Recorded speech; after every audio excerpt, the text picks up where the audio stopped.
The Aussie housing boom is back on. Let's have a look. Hello everyone, Florian here and welcome to another episode of HeiseSays. Grab your hashtag recession-proof instant coffee and we're going to have a talk about some, recent news regarding house prices here in Australia because, Albo's scheme to encourage people to jump into the housing market with the 5%, essentially government-backed opportunity to buy a house has been very popular. Banks are struggling to keep up with applications and, if you've got a limited supply and you add more money to a system, what do you think is going to happen? House prices respond, prices go up, and that's what's happened. It's working as intended. I don't blame anyone for taking advantage of this scheme. Here in Australia, you want to get into the housing market, you want to have the stability for when you retire. Any benefit, any capital growth is just a bonus. You don't want to be renting. You don't want to be at the whims of the corpos or the landlords. You want to have your own place, your own stability, your own level of control, at least to a degree. So I'm not surprised people are jumping at this. But here's the problem. Whenever the government finds a solution to housing, it exacerbates the price. Unless we significantly increase supply, housing is going to remain robust, shall we say, in its pricing. Even people who are predicting crashes and the housing market to overheat and fall, I'm getting more and more skeptical because we've heard it all before. Remember when there was the interest-only cliff? Remember when the banks were predicting, or the media was saying that the banks were predicting negative rates, but the media was just interpreting it in a certain way. Let's have a look at this and then some numbers from SQM, guys. So, Australia's house price surged by the most in 2 years in October. So there you go, everyone. Are we back? Is this it? Is housing back here in Australia? Are we back to normal again? So, Australian home prices jumped by the most in more than 2 years in October as rate cuts and government policies fueled buyer demand. Data from Cotality showed on Monday, while rents also increased. That's another thing. Regardless of how expensive it is to get into a house, if your rent is a pain in the ass to pay, you're not building any equity, you're building someone else's equity. And we need a rental market. There needs to be opportunities for people to rent. You can see behind me the half-finished house that the Sparky's roughing in now. So we need somewhere to rent. That's part of life. That's good. So we don't want to stigmatize landlords as much as lefties like to just get the jealousy is manifesting there. They'd rather have the government as everyone's landlord than individuals. Who would you rather? A big, bunch of bureaucrats or a mum and dad professional being your landlord?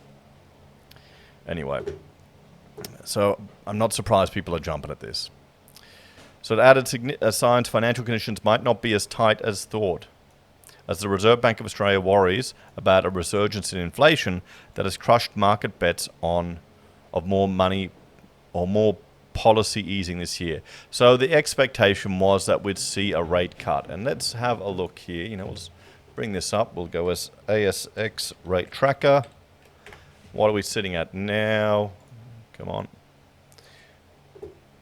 So, as of the 31st of October, decreased to 3.35%, 7%. No change, 93%. Let me know what your expectations are in the comments, guys, but I honestly think, when it's going to remain. Maybe we should be talking about, will they need to lift rates? Because the cash rate is pretty low. What we have now at the cash rate, this is, and I'll bring this up here, the cash rate target. This is normal. This is a normal area. This gives them room to move. Maybe they need to lift it up a little bit if the market is going a bit overheating a bit, maybe. So let's look at some other figures as well. So national home prices rose by 1.1% to a record median value of $872,000 in October. So it's $566,000 US dollars, freedom dollars, marking the strongest monthly gain since June 2023, figures from Cotality, former CoreLogic showed. The monthly gain was broad-based and led to a 1.9% jump in Perth. Sydney prices rose 0.7%, and Melbourne, which had been lagging behind in recent months, gained 0.9%. 3 rate cuts since February, and a government policy to help first home buyers enter the market with just a 5% deposit that kicked in on October 1st, fueled buyer demand against the backdrop of a persistent shortage in housing supply.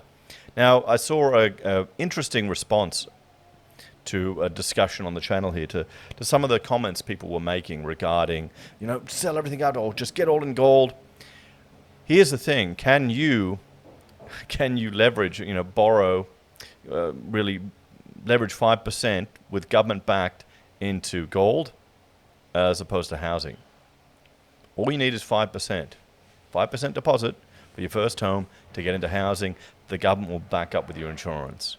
And I know papers going against it. All these people are worrying about it. You should have a bigger deposit. But this is from, frankly, this is from a mentality in a time when it was much easier to get a deposit together.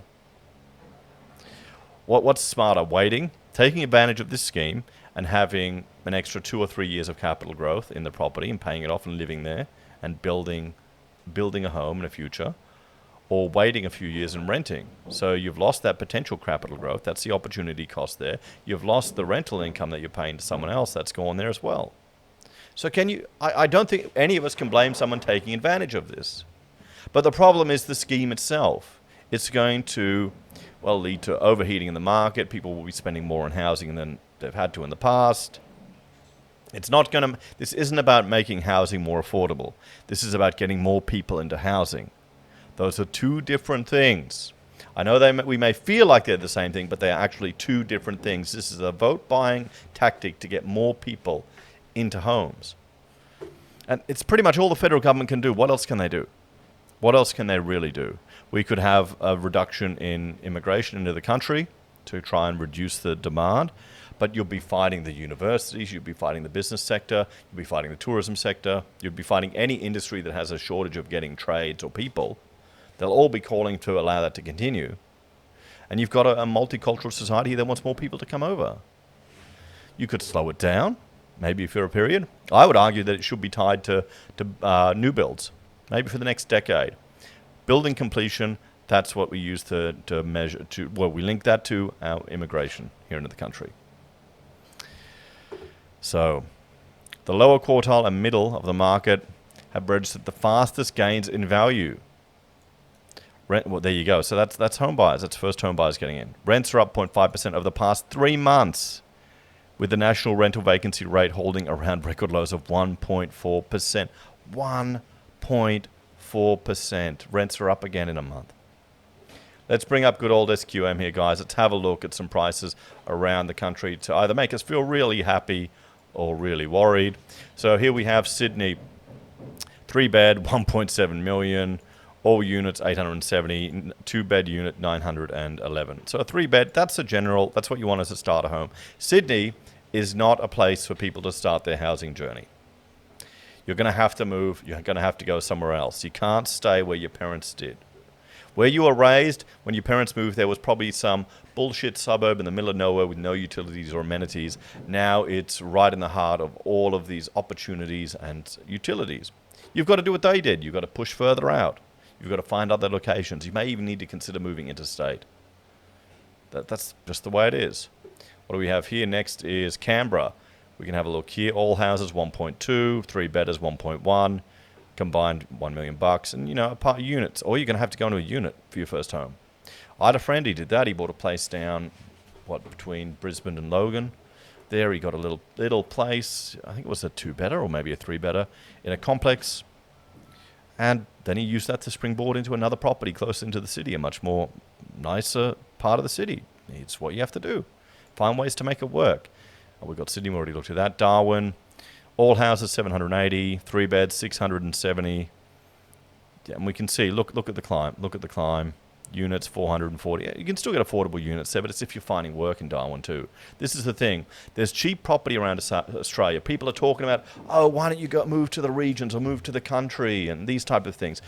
But you have to think, I've got a child running around here. Do you want a future for your kids? Do you want to get access to decent education? Do you want them to not be surrounded by a area that has drug problems?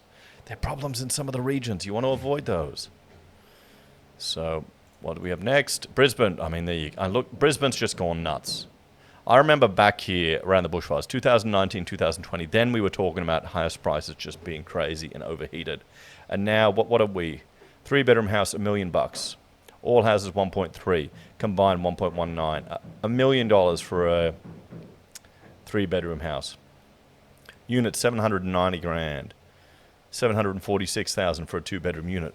Again, I mean, this is just getting... This is the reality we're facing now. And people are thinking this is going to crash. I don't see how. There's too many pillars supporting this. We need to look at this from a global perspective. We're a safe little colony on the edge of the world that pumps natural resources to everyone. Where can you see it happening? And people are going to find, because people have been saving paying so much on rent. Once that rent is gone, they can service their mortgage. It's going to be so much easier if they've been saving a deposit and paying rent. Could you imagine the difference? Adelaide, I mean, there you go, $1 million all houses, 3-bedroom, nearly a million, 954. So no longer is Adelaide the cheap place to go to get a beautiful house for 600 grand in the heart of the city. That shows you how long I've been. It's been a few years since I've been down to Adelaide for a thing, but there you go. I mean, you can see $500,000, 750,000. You've got. Oh, we looked at Adelaide twice. Good old Melbourne here. It's kind of flat. Melbourne hasn't had as much excitement as the other cities. Where we're sitting, 1.3 million. 3-bedroom, 1.16. And you can see it's kind of been flat, but it's going up. Combined apartments as well are going up. It's still around 600. This is where people are going to have to get into the market. You're going to have to use these. I remember my old man was telling me to always avoid them. To always avoid the apartments. So let's have a bit of a chat about all of this, guys. So, there you go. Albo's plan has worked. More and more people are getting into housing, but the boom is back. Property's shooting up again. Are any of you surprised? Anyway, thanks for watching, and I'll talk to you next time. Take care. Bye for now.